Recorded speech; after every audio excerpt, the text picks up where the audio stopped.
에, 그 신원에서 코로나 확진자가 3명 나왔다고 합니다. 그런데 밀착 접촉자 22명과 주민 100여 명을 다 선별 검사한 결과 괜찮다 그래요. 하여튼 우리 그 방역 수칙을 잘 지켜서 끝날 때까지 큰 어려움 없기를 바랍니다. 그리고 그 확진자들을 위해서 기도합시다.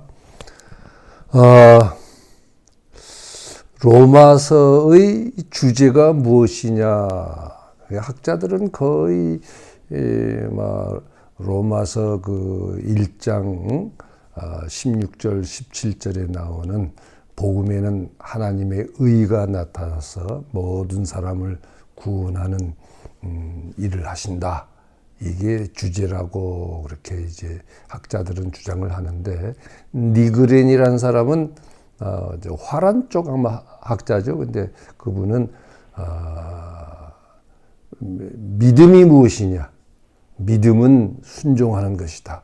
이것이 로마서의 주제라고 그렇게 유일하게 주장한 분이 있는데, 그 이유는 그 우리 인사말 5절에 믿음으로 순종하게 됐다 하는 말이 나오고, 저 맨 마지막 그 16장 끝절에도 그 모든 민족이 믿어 순종하게 하려고 자기가 복음을 전한다는 말이 나옵니다.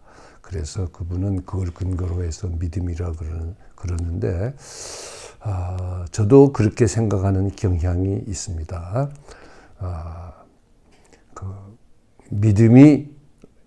믿음은 곧 삶이다. 이것이 로마서의 주제인데, 어째서 믿음이 곧 삶이냐 하는 것을 설명하는 것이 1장 16절, 17절을 중심으로 한 그 1장에서 저 8장까지 이야기가 아닌가 이렇게 생각을 합니다. 그런데 하여튼 어느 학자의 주장이 맞느냐가 중요한 게 아니라 그 둘 공통 16, 17절을 주제로 보든지 5절을 주제로 보든지 그 중심에 믿음이 있다고 하는 것만은 공통점입니다. 그래서 우리 도대체 성사가 말하는, 기독교가 말하는 믿음이란 무엇인가를 오늘 간단하게 한번 생각해 보려고 합니다. 믿어 순종. 이 두 단어가 그 번역이 쉽지 않습니다. 믿음의 순종이냐, 믿은 결과로 오는 그 순종의 삶이냐, 또 순종해야 된다고 생각하는 믿음이냐, 이렇게 그 언어만 가지고 보면은 번역이 쉽지 않지만은 많은 학자들은 faith of obedience냐, obedience of faith냐, 영어권에서는 그걸 가지고 이렇게 번역하는데 애를 먹습니다. 그런데 보통 우리는 그런 거 이렇게 깊이 따질 필요가 없어요. 한마디로 요약하면 믿음은 무엇이 아니고 삶이다, 이런 것입니다. 믿음은 삶이다, 그런 겁니다. 또 그걸 현대말로 하면은 어떤 그 사람의 그 삶은 그 사람이 무엇을 믿느냐에 의해서 결정된다. 돈을 믿는 사람은 돈 추구하는 데 일생을 보내고, 유명한 사람이 되는 것을 성공이라고 믿는 사람은 그 유명해지기 위해서 일생을 바치고 그런 거예요. 권력을 추구하는 사람은, 권력을 믿는 사람은, 권력의 힘을 믿는 사람은, 그런 믿음이, 그 사람이 무엇을 믿느냐가 그 사람의 삶을 결정한다, 그런 얘기예요. 그러니까 바르게 믿자. 바르게 믿으려면 그런 믿음이 뭐가 아닌 줄 알아야 됩니다. 그래서 오늘은 우리 기독교인들이 제일 많이 착각하고 있는 것이 세 가지가 있는데 그걸 말씀드리려고 합니다. 믿음은 마음속으로 무엇이라고 탁 이렇게 믿는 걸 말하는 거 그렇게 생각해요. 다시 말하면 심리적 확신을 그게 믿음이라고 생각해요. 그래서 많은 소위 말하면은 사이비, 얼치기, 그 신유의 은사를 받았다는 사람들이 이제 병 고침 받으러 온 사람 위에 손을 얹고 기도할 때 당신 믿기만 하십시오. 낫는다고 믿으시면 낫습니다. 그러고 믿으면 낫고 안 믿으면 안 나면 그 사람 기도가 필요 없죠. 우리 할머니가 편찮으실 때 신유의 은사 받았다는 한 분이 와가지고 우리 할머니한테 기도를 하면서 믿으면 낫는다고 왜 안 믿냐고 믿으라고 믿어. 제가 쫓아보냈어요. 그건 자기 기도 필요 없죠. 그러면 그건 다 택도 아닌 말입니다. 여러분 이제 내년 이맘때쯤에 네가 아들을 낳을 것이라고 이렇게 하나님이 직접 아브라함과 사라를 찾아와서 얘기를 했어요. 그때 사라가 웃었다 그러잖아요. 90살 먹은 할머니가 어떻게 나냐고. 심리적으로 믿지 않았습니다. 그러나 하나님의 약속은 다음 해에 이루어졌습니다. 또 그 다음에 기드온이라는 사람이 얼마나 하나님을 못 믿고 요렇게 저렇게 하나님을 시험했습니까? 그래도 또 그 다음에 제일 대표적인 예를 들자면 나만이라고 하는 그 시리아 장군이 엘리사를 찾아왔을 때 엘리사가 요단강에 가서 7번 목욕해라 그랬어요. 그러니까 화가 나서 돌아갔습니다. 자기 나라의 강이 더 크고 깨끗한데 요단강 조그만하고 흙탕물인데 그 가서 우리나라에는 강이 없어서 그런 줄 아느냐. 돌아가는데 그 부하들이 믿지야 본전이가 한번 해봅시다. 여기까지 왔는데 전혀 심리적 확신이 없었습니다. 오히려 화가 나가지고 났지만 그 신하들의 권고를 받아들여서 그 요단강에 가서 목욕했더니만은 나았잖아요. 심리적 확신과 하나님이 하시는 일은 아무 상관이 없습니다. 얼마나 수많은 인류가 수천 년 동안 지구가 둥근 것이 아니고 평평하다고 믿었고 지구가 태양의 둘레를 도는 게 아니라 태양이 우리 지구를 돈다고 믿었습니까?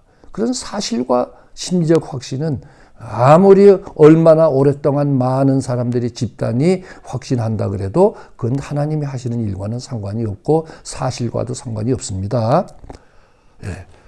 전혀 믿음은 심리적 확신이 아닙니다. 하나님께서 우리에게 주신 큰 선물로 은혜로서 우리가 바울의 표현을 빌리면 예수님과 같은 삶을 살 수 있는 거예요. 예수님의 뒤를 따라서 자기 십자가를 지고 갈 수 있는 것, 그런 삶을 사는 걸 말하는 거예요. 바울에게서 믿음은 예수처럼 사는 것이었습니다. 예수처럼 살 수 없던 사람이, 또 십자가를 질 수 없던 사람이 십자가 지는 삶을 살 수 있는 게 그게 믿음이에요. 심리적 확신이 아닙니다. 두 번째로 또 많은 기독교인들이 잘못 생각하고 있는 것이 무슨 삼위일체론, 창조론, 처녀 탄생론 이런 론을 받아들이는 게 믿음인 줄 알아요. 제가 서울의 유명한 어떤 큰 교회에 가서 이제 기독교 교육에 대해서 설명을, 신앙교육이 본질이 뭔가를 강연을 한 일이 있는데, 제가 대개 그런 데 가면은 한 30분 강의를 하고 질문을 받고 대답을 하고 그래요. 근데 상당히 아마 대학 교수쯤 되지 않을까 싶은 그런 아주 학식이 있는 그런 분이 질문을 하는데, 거창고등학교에서는 창조론을 가르칩니까? 진화론을 가르칩니까? 이렇게 물어요. 제가 거기서 그분하고 논쟁할 수도 없고, 그래서 그냥 우리는 창조신앙을 가르칩니다. 그렇게 얘기를 했어요. 창조신앙을 믿습니다. 그러니까 그분이 알아들었냐? 그렇습니까? 하고 딱 앉았는데, 알아들었는지 자기의 생각과 동의를 하다고 해서 그건 잘 모르겠어요. 하여튼 그걸로 다행히 끝났습니다. 무슨 론을 믿는 거. 론이라는 거는 그런 거, 그 믿음과 상관이 없는 겁니다. 로는 하나의 설명입니다. 여기에 꽃이 있어요. 이 꽃, 이 뿌리에서 물을 빨아 올려가지고 이 꼭대기까지 올라갑니다. 큰 나무도 뿌리에서 그 물을 빨아 올려가지고 꼭대기까지 올라갑니다. 그 식물학자들이 그걸 설명해 어떻게 올라갈까? 설명이 여러 가지가 있습니다. 고등학교 교과서에는 삼투압설이란 설이 있고 뿌리압설이라는 게 있고 뭐 그렇습니다. 이제 대학교에 가서 식물학 시간에 배우면은 더 복잡한 이론을 배우긴 배웁니다. 그 설명입니다. 그런 그 설명이 있기 전에 삼투압설이 맞는지 뿌리압설이 맞는지 그 외에 다른 설들이 맞는지 상관없이 천지 창조 이래로 하나님이 식물을 창조한 그때부터 뿌리에서 물을 빨아 올려서 저 꼭대기까지 올라갑니다. 설이 있어서 식물이 물을 빨아 올려가지고 저 나무 꼭대기까지 올려보내가지고 그 사는 게 아닙니다. 설은 하나의 설명이에요. 삼위일체설도 그 하나님과 예수님과 성령의 관계를 설명하는 하나의 설명입니다. 그게 삼위일체론이라 그럽니다. 삼위일체 신앙이라 그러지 않습니다. 그 처녀 탄생설이라든지 예수님이 하나님의 아들이라면 그 아버지가 요셉이라고 있었다는데 그것에 대한 하나의 설명입니다. 마태복음과 누가복음에 나오는 그 탄생 이야기로 설명을 합니다. 그 어떤 철학이나 그 신학적 논리 전개를 하지 않습니다. 이야기로 설명하지. 이야기 설명이 훨씬 더 풍부하고 그 의미가 깊고 풍부하고 넓은 거예요. 이렇게 설은 또는 무슨 설, 무슨 론, 그 다음에 우리 계몽주의 이후에 인간들이 그 인간의 이성이 인간을 구원할 수 있을 것이다. 인류를 구원할 수 있을 것이다. 인류에게 행복을 가져다 줄 수 있을 것이다. 라고 믿게 된 소위 계몽주의 시대 이후에 우리의 19세기, 20세기의 문명은 무슨 주의, 그러니까 자본주의, 사회주의, 공산주의, 민주주의, 이 주의가 무슨 주의가 영어로는 끄트머리에 이즘이라고 하는 말이 붙는 그 이즘이 인류에게 평화를 가져다 주고 인류의 문제를 해결해 주고 인류의 그 행복을 증진시켜 준다고 그렇게 믿는 것이 하나의 신앙처럼 됐어요. 아닙니다. 자본주의도 복음화되어야 되고, 민주주의도 복음화되어야 되고, 사회주의도 복음화되어야 되고, 공산주의도 복음화되어야 됩니다. 그 모든 주의는 그 자체가 어떤 그 중요한 가치를 가지고 있어요. 그러나 그것이 예수 그리스도의 십자가만이 십자가를 지고 가는 삶을 살아야만 이 인류가 평화를 이룰 수 있고 행복해질 수 있다고 하는 이 복음이 복음으로 그것이 잘 정제되어야 됩니다. 그것을 원경선 이사님은 자본주의도 사회주의도 공산주의도 민주주의도 무슨 주의든지 주의는 다 복음화되어야 된다. 그렇게 설명하셨어요. 무슨 론, 무슨 설, 무슨 주의를 신봉하는 것이 그것이 믿음이 아닙니다. 특히 기독교에서는 우리는 복음주의 신앙이다라는 말을 많이 써요. 복음주의도 하나의 이즘입니다. 이벤젤리즘입니다. 즘 자체는 신앙의 대상이 아닙니다. 예수의 십자가만이 우리의 신앙의 대상입니다. 그걸 우리는 착각하면 안 돼요. 하여튼 예수의 십자가보다 더 중요한 것은 없습니다. 그런 론을 받아들이고 인정하는 것이 아니라 예수를 만나서 예수님과 사귀어 나가면서 예수님으로부터 도움을 받아가지고 예수님이 원하는 삶을 살아드리는 게 믿음이에요. 또 기독교인들이 많이 착각하는 것 중에 하나가 안 그럴 것 같은데도 그래요. 무슨 그 수나 양의 힘을 믿는 거예요. 그러니까 나라가 부강한 나라가 되려면 군사력이 있어야 된다든지 경제력이 있어야 된다든지 군사력과 경제력, 이것이 솔로몬의 눈을 멀게 한 것입니다. 다윗이 그 자기네 군사력과 그 다음에 걷어들일 수 있는 세금 이런 것이 얼마나 됐을까 그걸 알아보려고 인구조사를 했다가 얼마나 무서운 벌을 받았습니까? 알겠어요? 그 어떤 그 수와 양의 힘에 있는지 알아요. 그래서 교회에서 제가 종종 강연이나 설교를 할 때 이 군사력과 경제력이 있는 것이 아니라 하나님께서 주시는 그 성령의 힘을 가지고서만이 우리가 이 세상을 평화를 가질 수 있다. 이렇게 얘기하면 뭐 교인들이 아멘 아멘 해요. 그래도 제가 듣기에는 정말로 그 뜻을 받아들인 사람은, 이해하는 사람은 그렇게 많지 않은 것 같아요. 왜? 큰 교회 가서도 제가 그런 그 설교 중에 그런 말을 하면 아멘 아멘 하는데, 큰 교회라는 것 자체가 그 수를 믿는 거 아닙니까?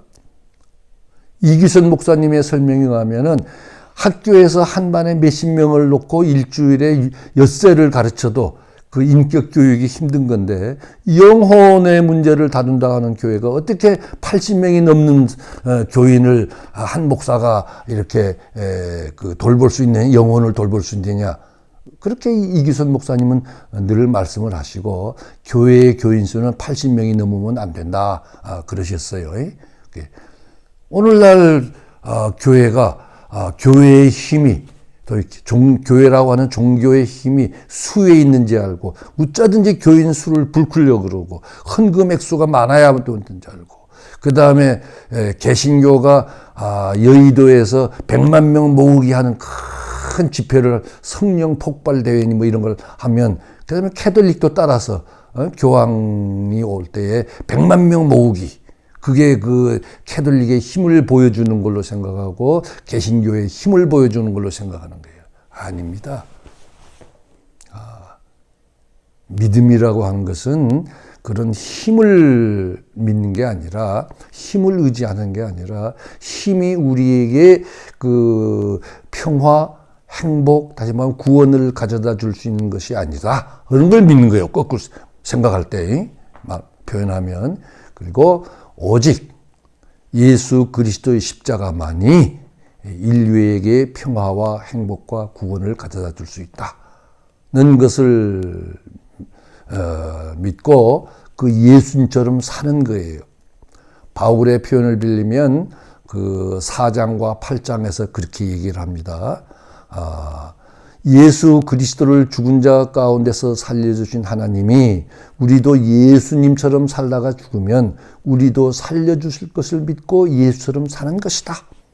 그게 믿음이라고 바울은 4장 17절에서 19절, 그 다음에 8장 10절, 11절에서 그렇게 말합니다. 이 바울의 믿음에 대한 정의를 항상 염두에 두고 우리 로마서를 읽기를 바랍니다. 다른 바울 서신들도 그렇게 읽기를 바랍니다. 믿음은 예수를 닮아가는 삶이다. 예수의 뒤를 따라가는 삶이다. 마태의 표현을 빌리면 자기에게 지워진 십자가를 지고, 그 말을 좀 더 현대어로 하면 자기가 종사하는 직업을 통해서 예수의 삶을 살아내는 게, 그게 믿음입니다. 그것이 그 바울과 신약 성서의 저자들이 구약으로부터 물려받은 그 믿음에 대한 그들의 생각입니다. 오늘 우리 거고교회 형제 자매님들도 자기가 무슨 일을 하든지 자기가 하는 그 일을 통해서 예수님의 사랑과 정의를 사람들에게 보여주는 그런 삶이 이루어지기를 예수님의 이름으로 기원합니다.